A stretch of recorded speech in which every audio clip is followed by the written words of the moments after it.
Muy buenos días a todos, compañeros, colegas, estimados organizadores de una sesión más de TIP, esta práctica mensual de intérpretes organizada por nuestros generosos compañeros de Toronto, Canadá.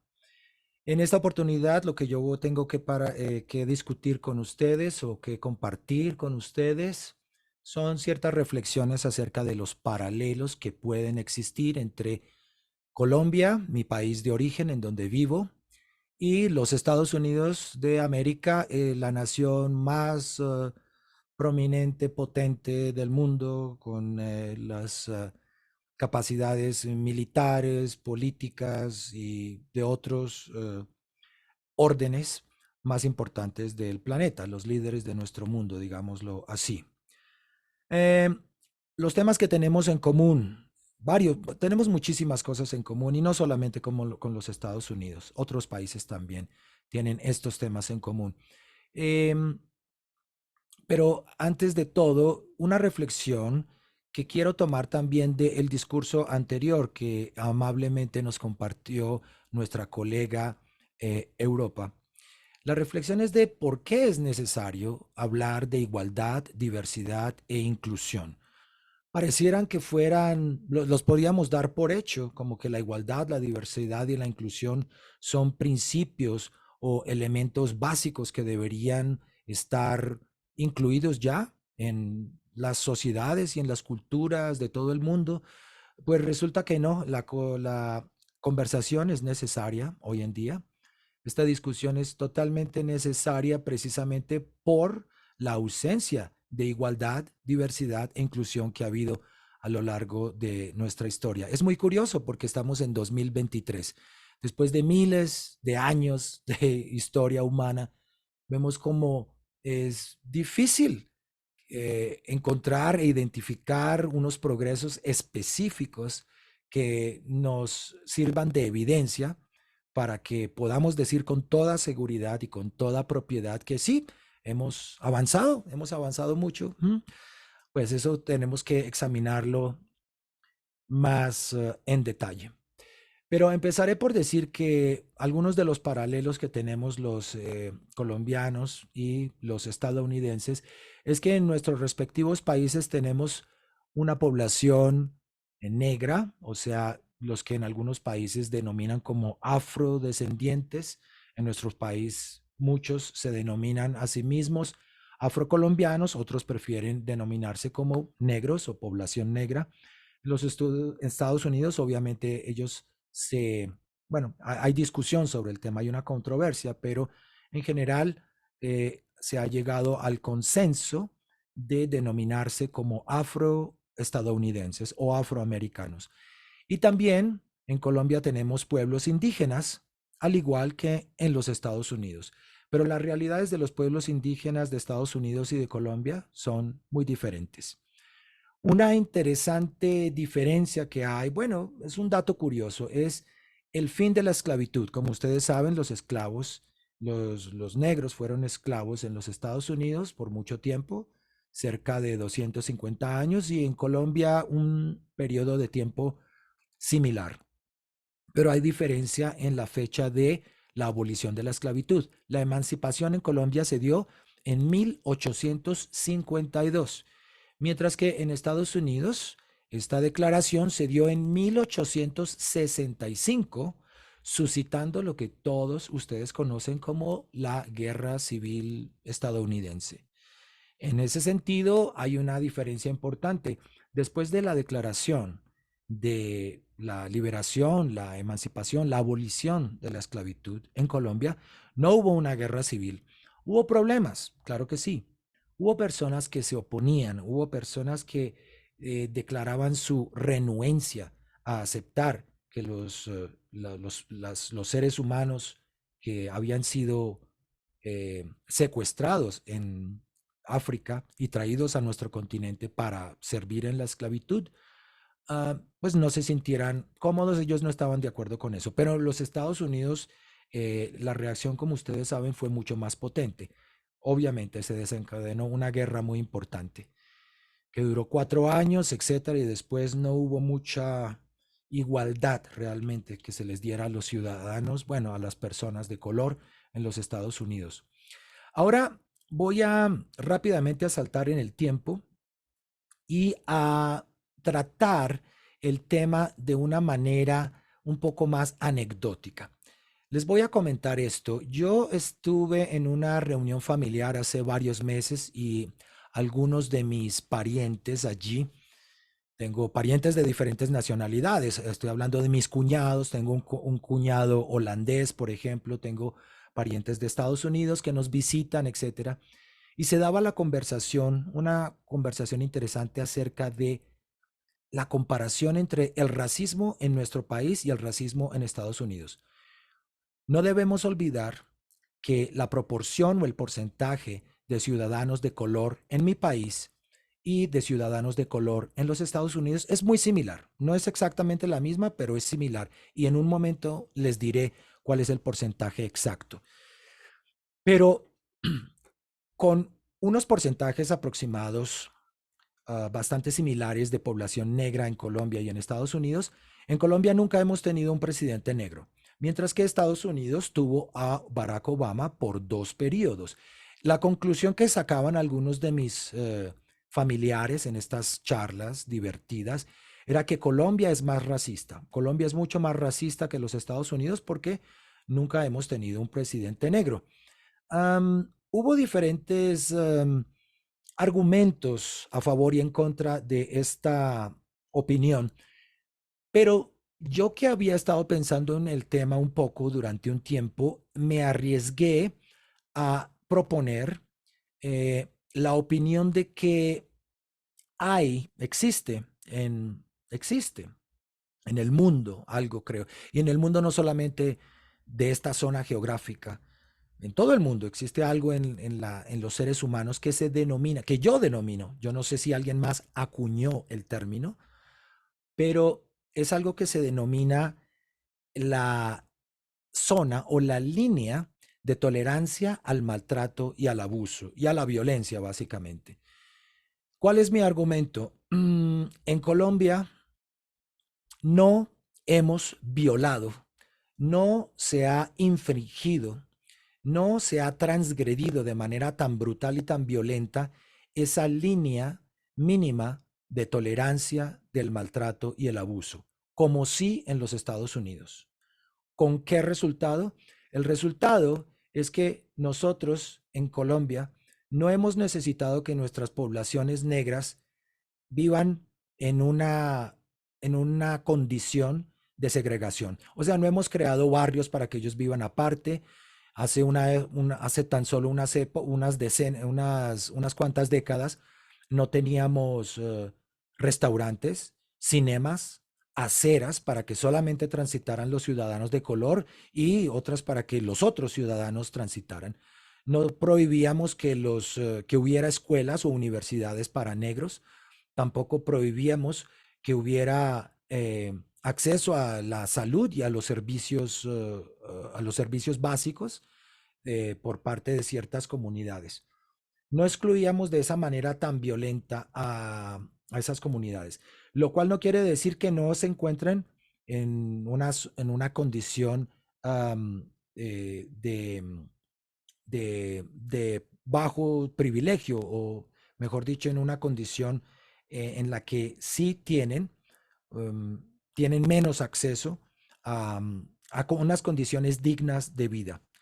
Entonces, cuando vemos lo de los Estados Unidos, en donde hubo una gran presión para evitar que los ciudadanos de ese país, los ciudadanos de color de ese país se desarrollaran, y donde había una segregación explícita con una violencia terrible sobre estos tipos de población, vemos que esa condición, esa situación de tanto arrinconamiento, de tanto amedrantamiento, forzó a estos pueblos a unirse y a confiar mucho más entre sus semejantes, entre sus comunidades, para que ellos organizaran, bueno, empezar, ellos intuían, todo el mundo sabe que el progreso va de la mano de la educación. Y era algo que los enemigos de su progreso, a saber, los blancos en Estados Unidos, no querían. No querían que hubiera educación ni primaria, ni secundaria, ni superior para los negros. Ellos mismos se tuvieron que encargar de garantizar que hubiera estas instituciones. Ellos mismos buscaron los recursos de la forma que pudieron, se organizaron para que su pueblo, para que sus comunidades pudieran emerger del abandono y de la marginalización. Esa es la palabra. En Colombia tenemos marginalización, pero nunca hemos tenido segregación o una discriminación escrita en la ley, como sí ha existido hasta épocas muy recientes en las diferentes constituciones de diferentes estados de los Estados Unidos, porque ustedes saben que en Estados Unidos cada estado tiene su propia constitución. Ah, la manera en que los negros de Estados Unidos se pudieron organizar debido a al nivel de amenaza que percibían de su entorno, propulsó o potenció todas las capacidades de esa comunidad para que ellos llegaran ahora a protagonizar importantes papeles en el ámbito de la política, en el ámbito de la vida social, la religión, las artes, los deportes. Eso no ha ocurrido en mi país, en Colombia. En Colombia los mantenemos visibilizados porque aquí no los hemos tratado tan mal. Eso es lo que quiero básicamente resumir. Cuando a algún ser humano se le trata lo suficientemente mal y se le saca de su zona de confort, pues por el maltrato, por la violencia y por la sevicia y la crueldad, es muy probable que, que rechace eso. Si no se le trata tan mal, probablemente esté en una zona de relativa comodidad de la que tal vez no quiera salir. Menciono brevemente a las Panteras Negras, que hay mucha gente que asocia a las Panteras, ese nombre, esa palabra, esa organización, con un movimiento aparentemente, pues inicialmente paramilitar, pero también con unas connotaciones terroristas. Tengo noticias para ustedes. El inicio de las Panteras Negras se da simplemente por el interés de la comunidad de ciudadanos negros en combatir la desnutrición dentro de los niños que van al colegio y que evidentemente no registraban unos altos progresos académicos porque no tenían una condición de nutrición que les permitiera un rendimiento académico razonable o aceptable. Repito, las Panteras Negras se formaron para ayudar a sacar a las comunidades negras de la desnutrición.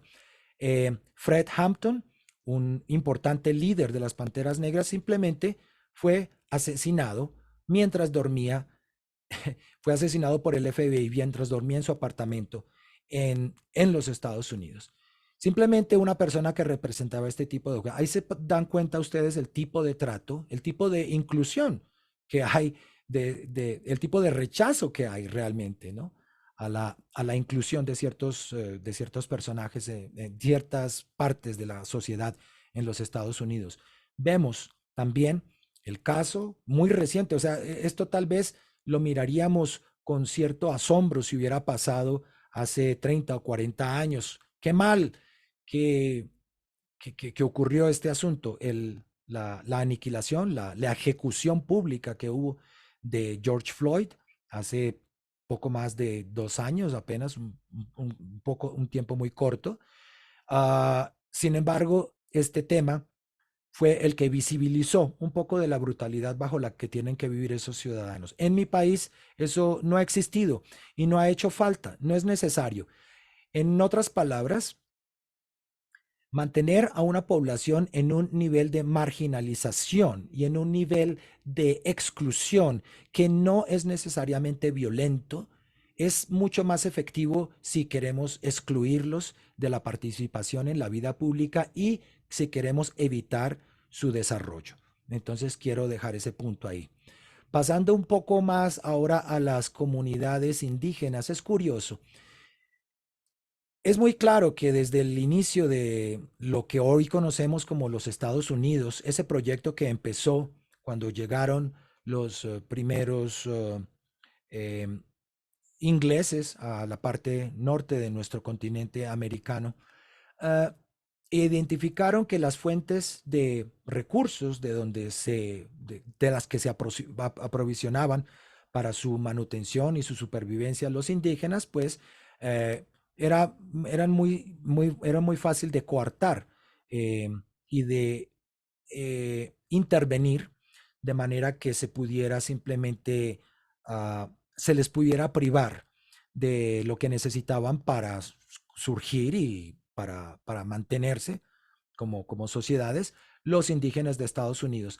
La geografía en nuestro país ha ayudado mucho porque hay muchas selvas y hay territorios donde es muy difícil construir infraestructura vial y otros tipos de obras civiles. Así que en ámbitos más selváticos, nuestros indígenas, muchos de nuestros pueblos todavía se mantienen en unas condiciones parecidas a las que se encontraban hace 500 años y mucho antes también. Inclusive hay muchos pueblos en nuestro país, pueblos autóctonos indígenas de mi país que no hablan español, por ejemplo, la lengua oficial, lo cual creo que es extremadamente difícil de encontrar en los Estados Unidos. Es posible que me equivoque, pero me parece que las culturas autóctonas de los Estados Unidos han sido, por así decirlo, incluidas. Quiero aquí subrayar la palabra incluida, porque esas culturas han sido incluidas en el proyecto estadounidense. En el proyecto estadounidense de desarrollo se ha incluido a las culturas indígenas, pero pues como individuos vivientes, pero sus tradiciones en gran parte para mí, en mi opinión, han desaparecido o se encuentran bajo una amenaza muy fuerte. Quiero mencionar un asunto interesante aquí que también es un poco anecdótico. Conozco a una persona muy querida y muy amable que ha trabajado para Ecopetrol, que es nuestra empresa colombiana de gas y petróleo, una empresa que dedica a la exploración y la explotación de hidrocarburos, bueno, y estos recursos tan importantes en el mundo actual. Obviamente ustedes se imaginarán que a esas zonas en donde viven tradicionalmente las culturas aborígenes de mi país, bueno, allí habían llegado la empresa colombiana de hidrocarburos, Ecopetrol, pues de la mano también de compañías estadounidenses, canadienses, británicas, alemanas, francesas, etcétera, para extraer el petróleo y el gas. Por supuesto, ellos han causado una disrupción o una perturbación del ambiente tradicional en el que viven esas culturas. Es muy curioso porque voy a hablar ahora de algo que se llama la renta básica universal. Es la idea de que todo el mundo tenga un salario independientemente de si está trabajando o no, independientemente de su clase social, independientemente de los recursos que haya heredado o no haya heredado, etcétera. Cuando yo estaba discutiendo el tema de la renta básica universal con mi amigo, eh, que es una persona que conoce mucho sobre el tema, este me dijo, eso de la renta básica universal no funcionaría en Colombia porque hicimos el experimento con Ecopetrol en los llanos orientales y en la Amazonía colombiana, tratando de darle algo a cambio a la comunidad indígena o a algunas de las comunidades indígenas que vivían o que viven en esos territorios. Nosotros vamos a extraer el petróleo y el gas y a cambio les vamos a dar una escuela, por ejemplo, o les vamos a dar otro tipo de infraestructura para que ellos se beneficien de alguna forma. La pregunta mía que surgía en mi mente es, por supuesto, ¿cuándo en los últimos 20.000 años estos indígenas habían necesitado una escuela o una iglesia o un acueducto? Estas son personas que necesitan simplemente su medio ambiente natural, que por favor se les respete. Ellos no necesitan que vengan unas compañías nacionales o extranjeras a ofrecerles ciertas cosas que ellos ni simplemente no están pidiendo, ciertas cosas que ellos no necesitan. El problema fue cuando ellos dijeron, vamos a darles un poco de dinero. Ellos incluyeron el dinero en una economía que no estaba basada en el dinero, ya que muchos de ellos siguen siendo cazadores recolectores. Hay muchos entre ellos que no utilizan el dinero, sino que viven de su medio ambiente y de su entorno. Así que al incluir el dinero, ellos hicieron suscitaron una enorme transformación en la mentalidad de los indígenas que vivían allí, que como reacción a lo que estaba ocurriendo, lo que decidieron hacer fue hacer una protesta y bloquear las instalaciones de ciertos pozos petroleros en donde se hacía perforaciones y estudios, etcétera, para simplemente, bueno, pedir un poco más de dinero. De, Esto es lo que nos deja como de lección el tema de inclusión, de la segregación, que es básicamente la falta de inclusión, un poco tema de la igualdad y este otro asunto tan importante que hoy encontramos, que es la diversidad. Les agradezco mucho la atención a todos ustedes. Discúlpenme si hablé un poco rápido. Se me quedan cosas en el tintero, pero eso será para otra ocasión. Eh, Gracias a todos.